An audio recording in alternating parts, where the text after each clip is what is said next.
Magluluto po ako ng okoy na hipon. Maliliit na hipon na yan, guys. From Kabuyaw. Doon po yung binili sa Pantalan. Ayan. Pantalan ng Marinig. Doon yung binili. Ayan. So guys, magluluto po ako at aayusin ko muna.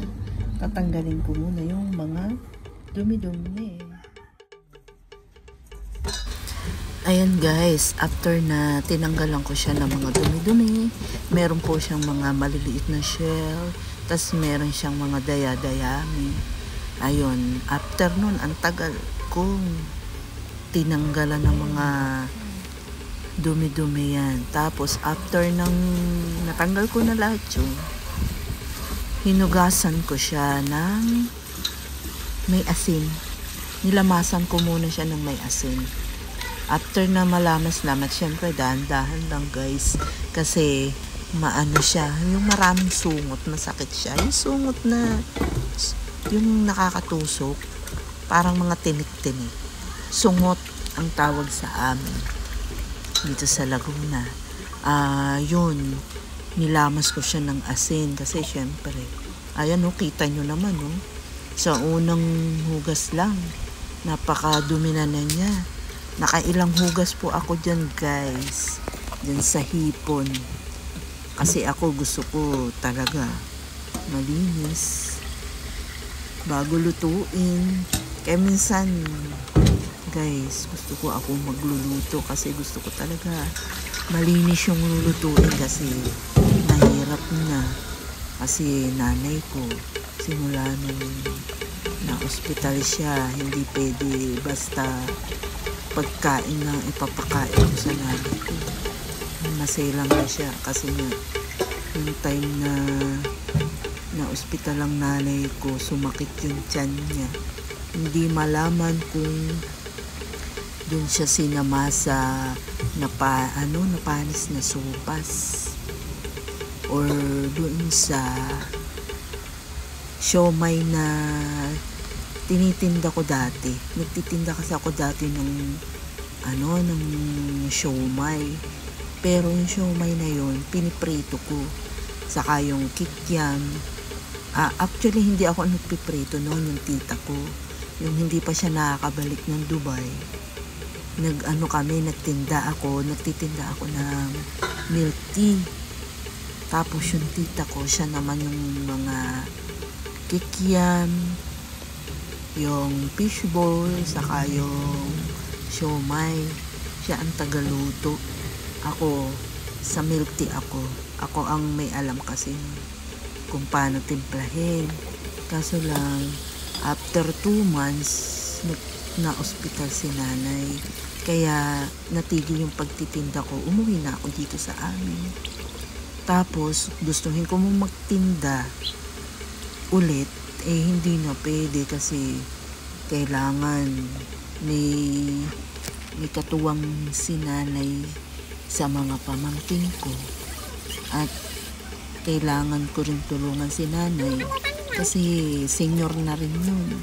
Hindi na rin siya pwedeng mapagod. Ako, di bali ako.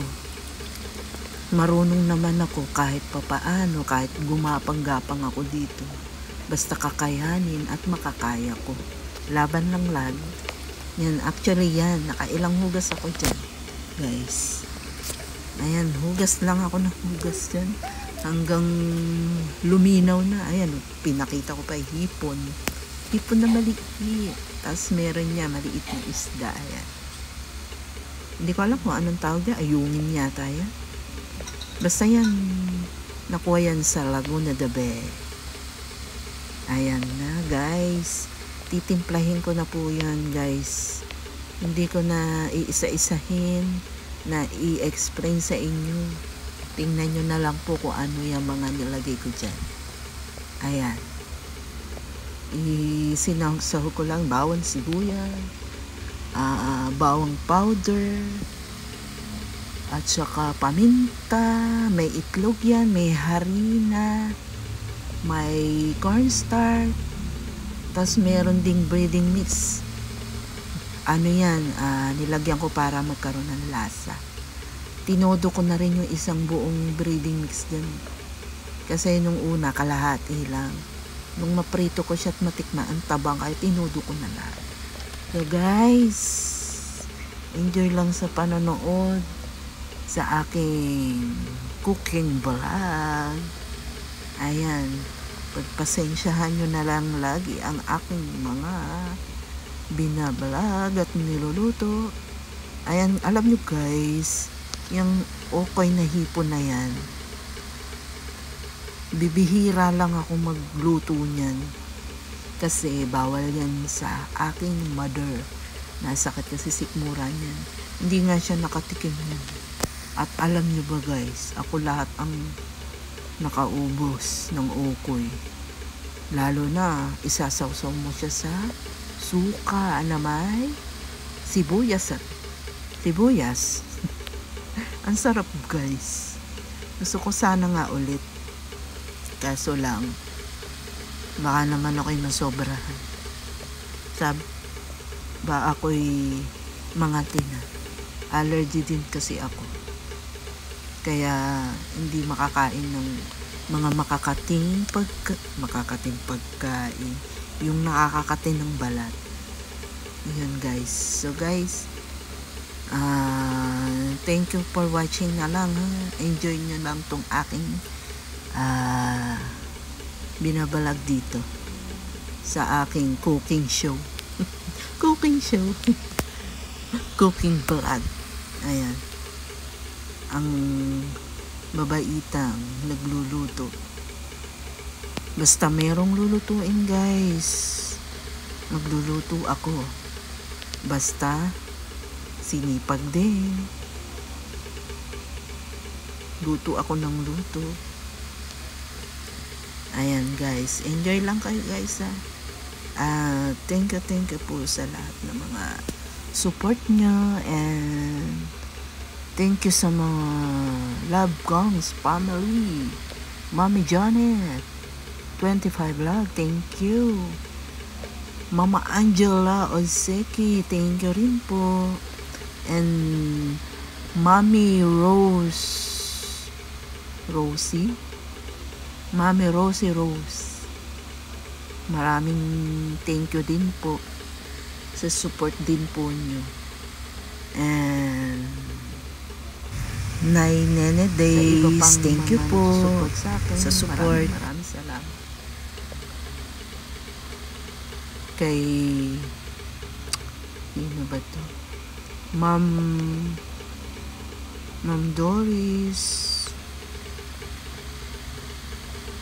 Corner, maraming salamat din po. Dad Hill Journey, thank you very much. Kuya Au na masipag sa kanyang pagmamahal. Ano nga ba yun? Basta yung kanyang pagmamahal, nakalimutan ko yung pagmamahal na yun. Basta yun na yun. Thank you din po sa support, at supportahan nyo rin po siya sa kanyang mga videos, at itinutulong din naman po niya sa mga kapwa natin at sa kapwang nangangailangan. Pasensya na kayo na ako, hindi ko na matandaan. Siguro nagutom lang. At saka yan guys, basta sa lahat ng sumusuport, pati sa aking tita na nasa Dubai, lady driver na si Ellen de la Peña Caramay, pakisupport na lang din po siya. Tulungan lang din po kami sa aming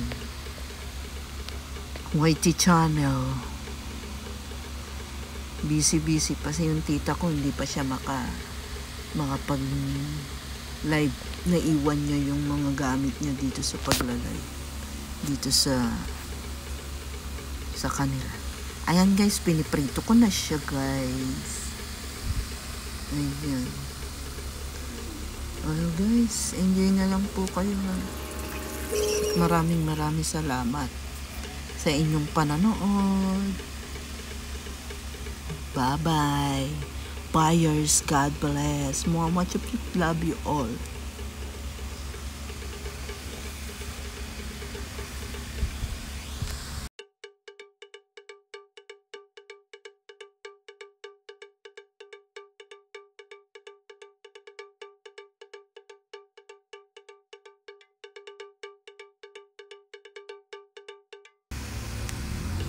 Pasensya na kayo guys sa ang haba ng ginawa kong video. Actually, sobrang haba yan. Inedit ko lang. Kaya, enjoy lang. Ito ang aking ginawang premiere. Edit. So guys, Tatlong anuhan na lang yan. Okay na. Ayan na po siya. After ng maprito guys, ayan guys, dyan ko siya isasawsaw. Ayan.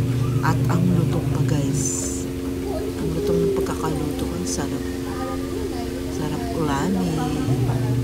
Siguro Maanghang na nga 2 days ko yan inulam.